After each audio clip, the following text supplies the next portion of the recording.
What is your experience of this pandemic as someone who lives with impairment?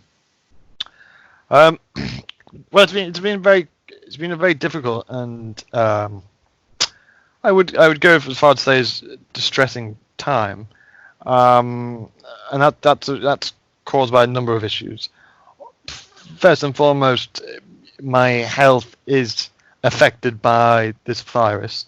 I've been told and I've been informed by health professionals that it would be very unlikely that I would survive if I was to contract the virus.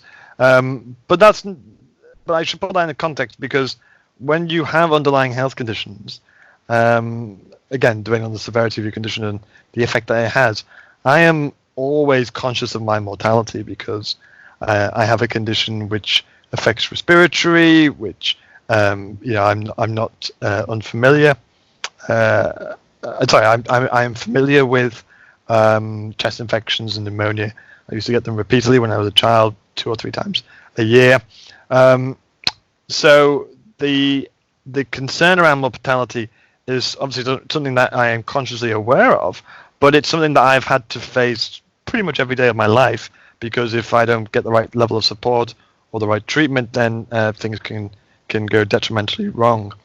So on the one hand, I'm anxious because of the virus in itself, but I'm probably more anxious and worried by the response of the state to meet the needs of, well, broadly speaking, the disabled people's community, but indeed,